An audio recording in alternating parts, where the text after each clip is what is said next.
Graça e a paz do Senhor, o nosso Deus, sejam profusas em vossos corações, amém? Bom estarmos juntos para o culto ao nosso Deus nesta noite. Nos alegramos com a sua presença e que esta seja uma oportunidade grande de oferecermos ao nosso Deus louvor, adoração. Esses são devidos tão somente a Ele. Nos alegramos em poder desfrutar da sua presença e comunhão nesta oportunidade. Louvamos a Deus por sua vida. Eu gostaria que você desse um abraço cordial na pessoa que está do seu lado, dizendo: você é muito bem-vindo aqui em nome de Jesus. Me alegro com a sua presença nesta noite.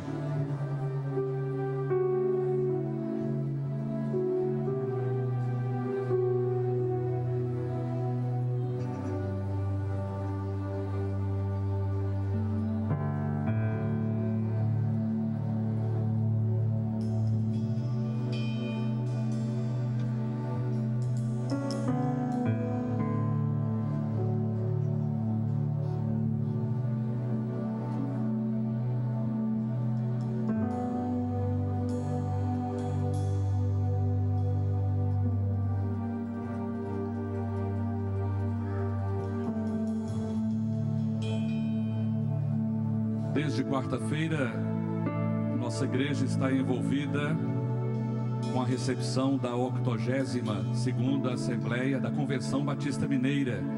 Teve seu encerramento hoje, por volta de 12h30. E na sequência, hoje à noite, louvando ao Senhor, com a presença ainda de muitos nossos irmãos que participaram da Assembleia Convencional. Desde quarta-feira, toda a programação está sendo transmitida pela internet. E você que está conectado pode divulgar também, através das várias mídias, a realização ou a cobertura do culto também desta noite. Nós louvamos a Deus e agradecemos a Ele a bênção da oportunidade de nos reunirmos aqui como igreja, povo do Senhor. A palavra do Senhor diz assim, em 1 Timóteo 4:10: temos posto a nossa esperança no Deus vivo, que é o Salvador de todos os homens, especialmente dos que creem. Vou ler novamente. Temos posto a nossa esperança no Deus vivo, que é o Salvador de todos os homens, especialmente dos que creem. Por isso a nossa declaração ontem e hoje, que Cristo é a única esperança. Podemos falar juntos? Cristo é a única esperança. Alguns não falaram. Mais uma vez. Cristo é a única esperança. A esperança para a vida presente e a esperança eterna para aquele que nele efetivamente crê. Nós vamos orar ao Senhor. Aproxime-se da pessoa que está aí do seu lado. Ore, louve a Deus por esta noite de culto, pela bênção de estarmos juntos e a salvação de vidas nesta noite. Ore, ore, faça dupla aí com a pessoa do seu lado. Ore ao Senhor.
receba a nossa súplica e adoração nesta hora. Meus irmãos,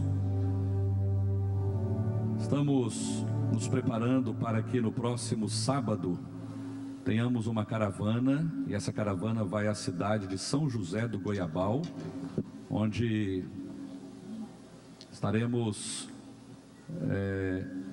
realizando um culto de ordenação e posse do seminarista Everaldo. A igreja de São José do Goiabal é filha da nossa igreja, e nós assumimos, através do pastor Daniel e o Ministério de Missões de nossa igreja, a coordenação deste evento, desde o exame de ordenação, o exame para a ordenação, e agora a própria ordenação do irmão Everaldo. E nós estaremos ali em São José do Goiabal. Se você quer participar conosco desta caravana, ela sairá daqui da porta da igreja no próximo sábado às 16 horas. E o culto lá está programado para as 18 horas. Então, em seguida, retornaremos. Procure o pastor Daniel, se você deseja participar deste evento marcante na vida daquela igreja, e por certo marcante em sua vida também. Quero lembrar aos meninos e meninas e aos pais, na terça-feira começa a nossa semana com as crianças, a colônia de férias, e você pode ainda fazer a sua inscrição para a colônia de férias, que acontece todos os anos nesse período do recesso escolar. Na outra semana é a temporada dos adolescentes, apesar de já termos uns 120 inscritos, é isso mesmo? Ainda você pode fazer a sua inscrição. Tudo está sendo programado para receber você, adolescente, nesse encontro que acontece também nesse período de férias. Nesse tempo dos jogos da Copa, os jovens têm se reunido e assistem juntos aos Jogos do Brasil. Amanhã, devido à intensa atividade desses dias e a preparação também do Núcleo 2, a Escola Batista, para a programação das crianças, amanhã a turma não vai se reunir. Se todos quiserem ir para a casa do Nicolas, perguntem a ele se pode, né? Não estou dizendo para que os irmãos jovens e adolescentes vão para lá. Queremos agradecer todo o apoio do Samuel e a sua equipe, produzindo aqui esse tempo muito oportuno para a igreja, da transmissão deste evento, né, ao vivo, e permanecendo também aqui agora à noite, embora acho que 2 dos integrantes, né, já tiveram que retornar ao Rio de Janeiro. Louvamos a Deus e agradecemos, Samuel. E se você quiser adquirir tudo que foi gravado aqui, desde quarta-feira, a programação da juventude, as oficinas, palestras, tudo que pôde ser gravado aqui com consentimento da mesa, né? Você pode depois procurar logo à saída à direita, aqui na saída do templo, ali há um escritório, você pode adquirir tudo que foi gravado. Só dos outros, fala de nós, principalmente. Isso também tem acontecido de alguém, de um pastor enamorando de outros adolescentes, de adolescentes na igreja. Então o assunto existe, não há como fugir, nós precisamos, como que nós vamos trabalhar essas questões. E nós precisamos ser proativos, começar a pensar antes que comece a acontecer, a pipocar os casos. Alguém vai dizer isso, tem a ver com a mídia, alguns vão demonizar a Rede Globo. A Rede Globo que é responsável, é ela quem está pulverizando, motivando. Eu tenho minhas dúvidas, Pode contribuir, mas eu não acredito que alguém que seja homem ou mulher, no sentido mais lato da palavra, vai dizer assim, eu porque vi, porque conheci, fiquei sabendo, decidi, estou fazendo uma opção daqui para frente, vou ser homossexual. Não penso dessa maneira. Acredito que já há uma predisposição nas pessoas, feminino ou masculino. É um assunto que eu tenho debatido até mesmo há já muitos anos na Rede Super e na nossa rede, quando tínhamos na nossa convenção, nós discutimos esse assunto por muitas vezes. Para mim, há uma propensão, e não é assim, alguém é masculino, alguém é feminino, e por causa das influências externas, de repente diz assim, é interessante, eu gostei, eu acho que eu vou fazer a opção, eu vou ser homossexual feminino, vou ser homossexual masculino. Olhando para mim como hétero, eu acho que é muito difícil essa opção de uma forma natural. Então, o assunto é mais sério, é bem mais sério do que nós julgamos ser. É preciso tratar do assunto com muita seriedade, com muito respeito, o mais biblicamente possível, levando em consideração as dificuldades de cada um, os porquês de cada um, e entendendo que não há uma escala de pecado, um pecado maior, pecados capitais, pecado venial, pecado mortal, porque nós já no passado fizemos isto. Havia em nosso meio alguns pecados mortais, beber, adultério, etc., dançar, pecados mortais. Hoje já se dança dentro da igreja e não é pecado mortal. Então nós temos que começar a repensar essa lista de pecados mortais. Entender que pecado é pecado e deve ser tratado da mesma maneira. E qualquer pecado, uma vez confessado, havendo arrependimento, qualquer um deles será perdoado. A Bíblia fala só de um pecado que não tem perdão, que é o pecado, a blasfêmia contra o Espírito Santo, que é a pessoa resistir à ação do Espírito Santo na vida dele, de tal maneira que ele venha rejeitar a obra de que Jesus fez na cruz e rejeitar a salvação. E para quem não aceita Cristo, não há salvação. É um único pecado que não tem perdão. Qualquer outro tem perdão. Então, eu creio que esse é um parâmetro importante para cada um de nós. Qualquer pecado tem perdão. Quero falar rapidamente como eu tenho tratado deste assunto. Eu fiz 4 anos de psicologia, eu não formei, fui para a filosofia, concluí meu curso em filosofia já há muitos anos, já leciono nessas áreas, fiz algumas pós-graduações nessas áreas. Então, eu venho trabalhando há muitos anos, trabalhei na Visão Mundial, em aconselhamento urbano. E essa questão da homossexualidade, por exemplo, já fiz um casamento de um homem e uma mulher, ela sabendo que ele era homossexual, estão casados já faz muitos anos, e eu continuo acompanhando o casal, eu disse para ele, a qualquer momento do dia ou da noite, você tem alguém que você pode ligar, que você pode falar, e disse para ele, você vai lutar até morrer com essa inclinação. E você vai ter que fazer opções o tempo todo. Você vai ter que tomar decisões o tempo todo. E ele é uma pessoa que trabalha numa organização internacional, viaja pelo mundo, e ele me liga de madrugada, pastor, estou numa crise. Nós oramos, nós conversamos, graças a Deus ela passou, e os anos já se passaram, 8, 10 anos, já houve queda, mas ele levantou, sacudiu a poeira, deu a volta por cima e continua caminhando.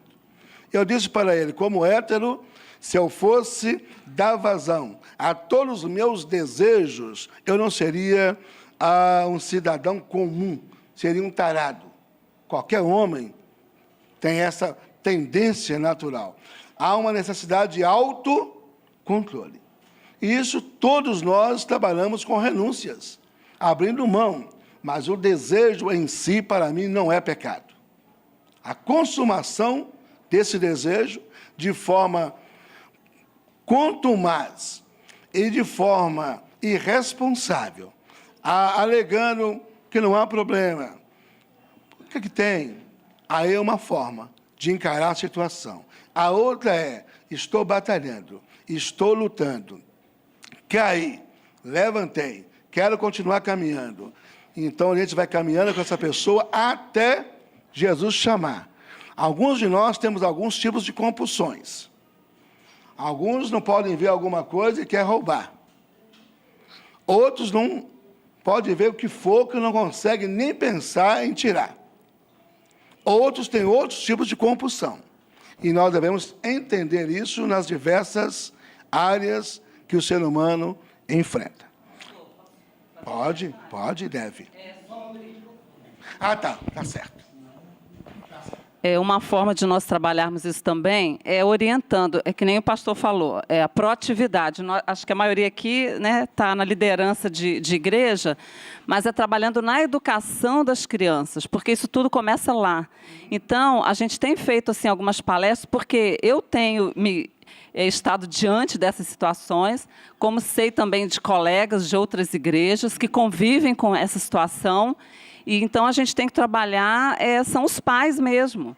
A gente orientar os pais, porque isso a gente detecta lá na infância e a gente então tem condições de orientar aquela criança para definir melhor a sua sexualidade. Então, e normalmente é um assunto que a gente não conversa na igreja. A gente fala de tudo, mas de homossexualidade a gente não, de sexualidade em geral, né? A gente não fala. E hoje nós estamos diante da situação. São membros da nossa igreja, são filhos de pessoas da nossa igreja, e a gente olha um rapaz totalmente efeminado, uma moça masculinizada, né? Eu sou da Igreja Batista de Viçosa, conheço o Elvésio, tivemos muito tempo em Uberaba, né? Então, eu tenho sentido, irmãos, necessidade de discutir isso. Aliás, eu vim para essa reunião aqui achando que ia falar de homossexualidade, mais assim específico, porque assim, como é que nós vamos enfrentar isso? Como é que a gente vai lidar com essa situação? Eu vejo assim um desafio para a nossa igreja. Semana passada eu recebi um convite, só um instantinho rápido, um convite de casamento, assim, estiloso mesmo, com convitinho para recepção, com lista de presente de 2 rapazes. Não são crentes, né? Mas, assim, é uma situação, eles estão me convidando para ir ao casamento. É um colega de trabalho, assim, excelente, maravilhoso, companheiro. E aí? Como é que eu fico diante dessa situação? Eu vou dar meus parabéns, eu vou lá, Deus te abençoe, Deus abençoe o casal. Eu não sei, irmãos, como lidar com essa situação. Então, assim, a gente precisa conversar mais sobre isso, né? Bem, a irmã Ângela está dizendo que o assunto existe, há um enfrentamento diário e não há como a gente fugir dessa realidade. Eu, irmã Ângela, procuro fazer o seguinte, tratar cada pessoa como gente, como ser humano, independente do papel ou do que ele faz. Para mim não existe homossexual, existe um ser humano. Antes de qualquer estereótipo, existe uma pessoa. E essa pessoa tem sentimento, se entristece, se alegra, tem conceitos nos quais ela se firma, para ir numa direção ou noutra. Enfim, não é um ser humano, não é um safado, não é uma safada, é um sem vergonha, é uma sem vergonha. É um ser humano que luta contra uma tendência, seja uma força, seja lá o que for. Algo que está forte dentro dele. Tá? Eu acho que se todos nós olharmos cada um como um ser humano, a coisa já melhora bastante, bastante mesmo. Mas há um preconceito muito grande, muito forte, fortíssimo mesmo. Eu tenho dado muitas palestras e conversado com muitas pessoas. Na minha igreja mesmo tem uma senhora, ela me surpreendeu, porque as filhas dela, muito jovens, super, mega fechadas. Mas aquela senhora levantou e falou a respeito do assunto que nós estamos tratando, com tanta clareza, com tanto amor, que virou um destaque. Uma senhora com quase 80 anos, com a mente muito mais aberta do que as filhas bem jovens. Isso pode acontecer. Eu creio que amar ao próximo como a nós mesmos e a Deus sobre todas as coisas é a base de qualquer tipo de relacionamento. Tá. Esse é um assunto que nós poderíamos aprofundar nele e falar muito, mas só para mencionar, dele nosso pouco tempo, que como igreja, que como cidadão, cidadã, como pessoas, nós não podemos fugir de algumas situações. E nem podemos dizer assim, não, isso é a Globo. Eu estou citando a Globo, porque todo mundo cita a Globo. É a Globo quem está motivando a coisa que o vale.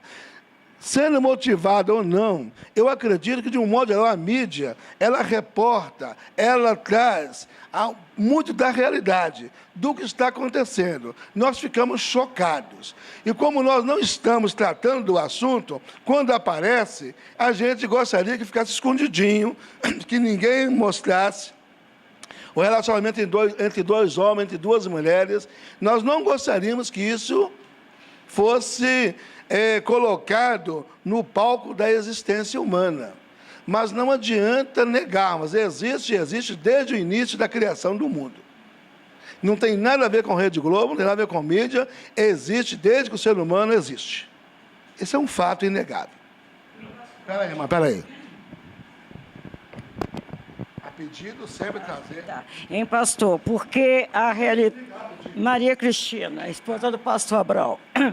Eu falo assim, que o pecado, realmente nós somos seres pecaminosos, né? E com uma qualidade, que nós somos inteligentes. Então eu falo assim, todos nós somos dotados de inteligência. Eu falo assim, mesmo que ela seja limitada, nós somos dotados disso. Então eu falo assim, a escolha